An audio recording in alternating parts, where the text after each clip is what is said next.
Really, feminists? Come on, there's got to be a happy medium between a husband making his wife wear this and a husband making his wife wear this. I know 1619 was bad, but this is happening right now, right under your nose rings.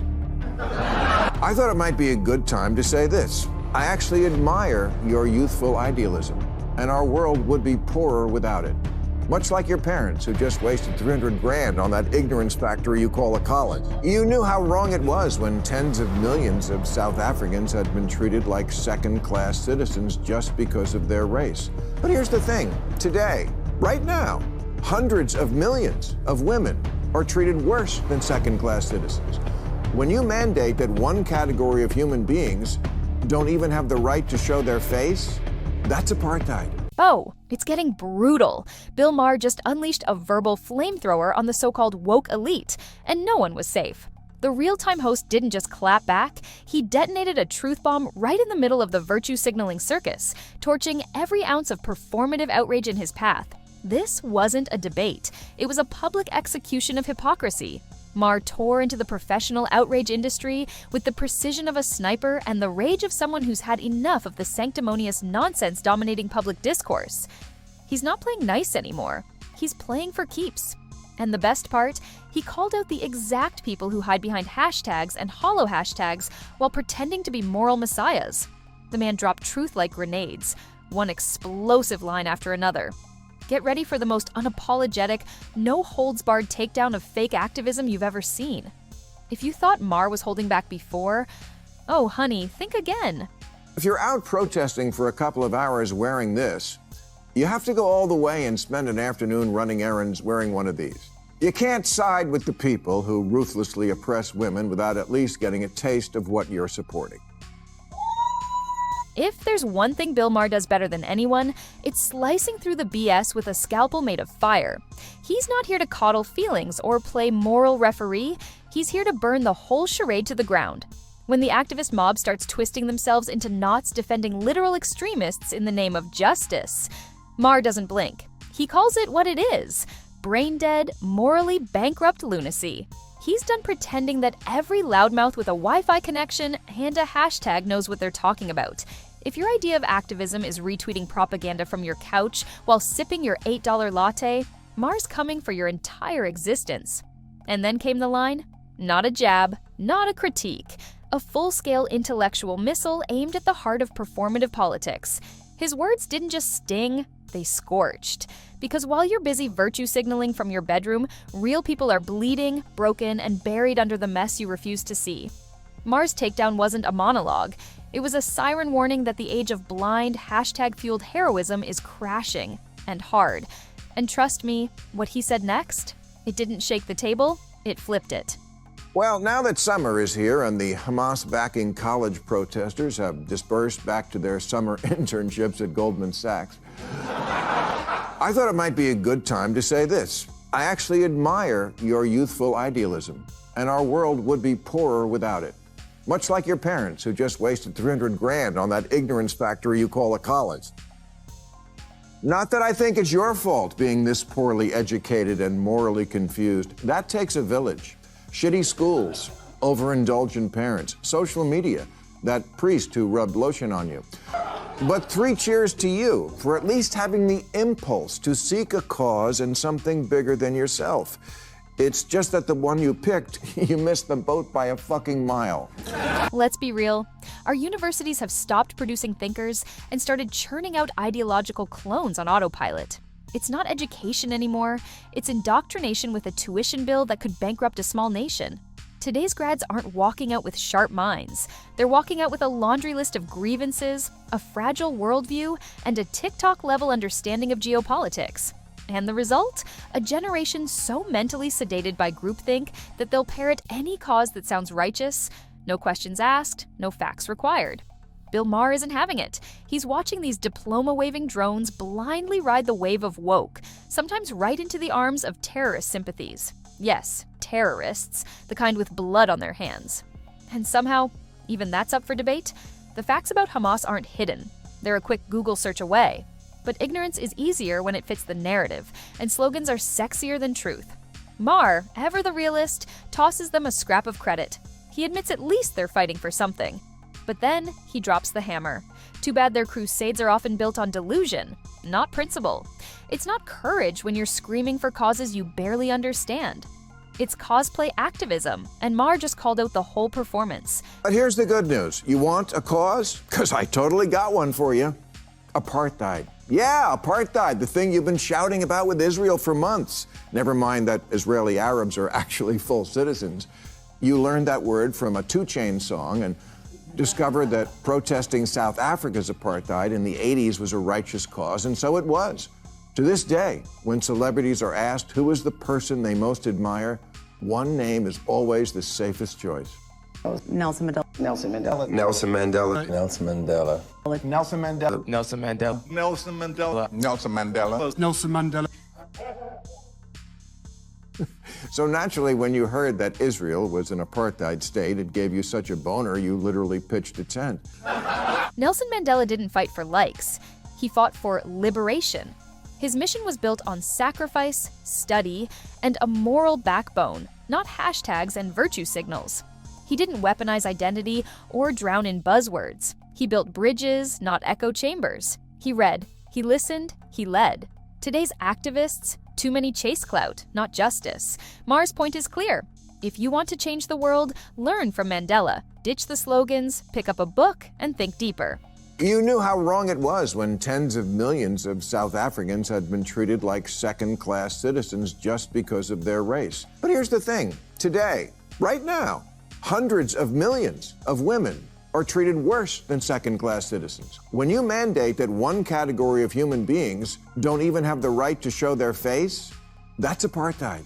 And it goes on in a lot of countries. And that is the bitter irony Maher doesn't let slide. The same people who quote Mandela like he's a trending soundbite have zero grasp of what he actually stood for. They claim to honor his legacy, but ignore the very real, present-day oppression he would have fought against.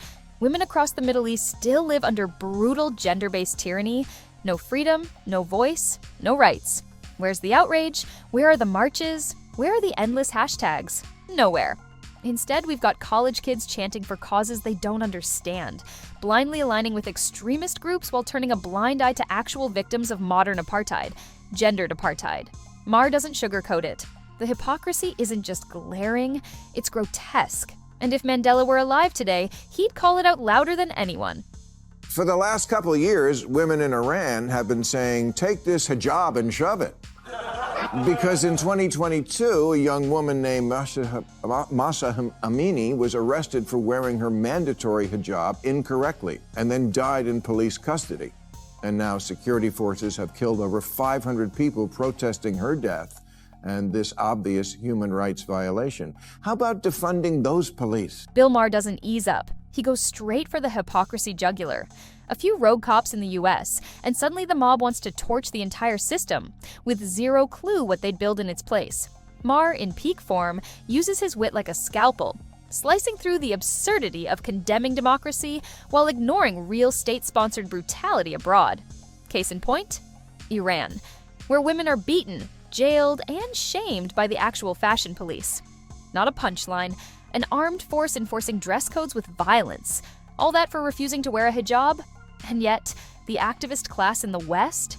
Dead silent. No protests, no slogans, no social media storms. Why? Because those atrocities don't fit their curated outrage narrative. Maher calls it what it is, selective activism with a political filter. And he's not whispering it. He's shouting it into the void of willful ignorance. Amnesty International says that Iranian authorities are waging a war on women that subjects them to constant surveillance, beatings, what P. Diddy calls a hotel stay. In Iran, Me Too isn't a movement. It's what a woman says when another woman says, my life sucks. Take a breath, step back, and look around.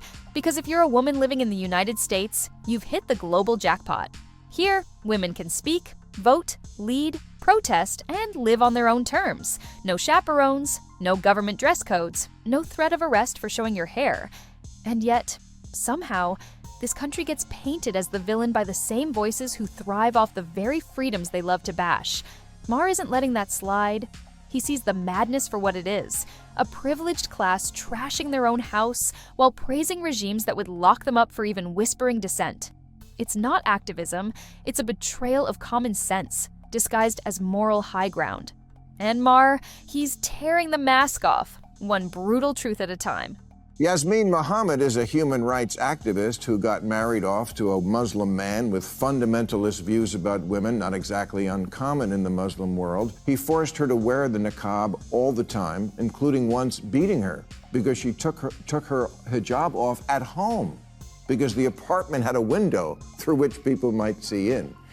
And this was in Vancouver. Here's what Yasmin said about veiling. It just suppresses your humanity entirely. It's like a portable sensory deprivation chamber, and you are no longer connected to humanity. You can't see properly. You can't hear properly. You can't speak properly. People can't see you. You can only see them. Just little things, passing people on the street and just making eye contact and smiling, that's gone. You're no longer part of this world, and so you very quickly just shrivel up into nothing under there. And that's my answer when someone says Islamophobe. Did you feel that pause? That wasn't dead air. It was the sound of a room realizing Maher just said what everyone else is too scared to even think out loud. It wasn't just a punchline. It was a loaded truth bomb that landed with surgical precision. And the silence that followed, that was guilt, fear, and discomfort all rolled into one. Because here's the raw truth. Criticize Christianity and you're edgy. Critique Islam, suddenly you're a bigot, a racist, a pariah. Western society bends over backward to shield Islam from even the mildest scrutiny, while other religions are picked apart, mocked, and memed without consequence. And yet, many Muslim voices openly criticize Western values, Christianity, or secularism, and no one blinks. The double standard isn't just obvious, it's institutionalized. Maher refuses to play that game. He doesn't couch his words in apology or fear. He cuts through the hypocrisy with a blade of brutal honesty. No filters, no qualifiers, just raw, necessary truth, and that's exactly why they can't stand him. Really, feminists? Come on, there's got to be a happy medium between a husband making his wife wear this and a husband making his wife wear this. I know 1619 was bad, but this is happening right now, right under your nose rings. Now Bill Maher lights a match under modern feminism, and honestly, it's been a long time coming. Kanye West gets dragged through digital hell for having an opinion on his wife's wardrobe. He's labeled a misogynist, a control freak, public enemy number one. Think pieces drop like confetti. The outrage machine goes full throttle. But when women in Iran are legally forced to cover up, threatened, beaten, even jailed for showing their hair, crickets, no marches, no hashtags, no feminist fury. Maher calls out the elephant in the room. If a celebrity outfit in LA sparks a feminist meltdown, but state-enforced dress codes in Tehran don't even register, what are we really fighting for? Because you can't scream patriarchy over designer heels and stay silent while real oppression strangles women's lives halfway across the globe. This isn't feminism, it's theater. Loud when it's trendy, silent when it's inconvenient. And Maher's not playing along anymore. And it's not just the clothes. 15 countries in the Middle East, including Gaza, have laws that require women to obey their husbands. Laws, not just Harrison Butker's opinion. At the end of the day, Bill Maher isn't just out here tossing punchlines, he's torching the facade of a movement that's lost its mind. He's dragging the hypocrisy into the light. A culture that defends terrorists while ignoring actual victims, that praises freedom fighters like Mandela, but won't lift a finger for the oppressed of today. They chant justice while turning a blind eye to real injustice. They demonize their own country while staying dead silent on brutal regimes that crush dissent and silence women. Maher doesn't tiptoe, he doesn't sugarcoat. He says the things everyone else is too scared to whisper, and he says it with fire. In a world drowning in hashtags, Maher reminds us that truth isn't trendy, and it sure as hell doesn't bend for your feelings. That's it for today's video. If you're done with the fake outrage and want more raw, unfiltered breakdowns like this, hit that like button and subscribe. We're just getting started.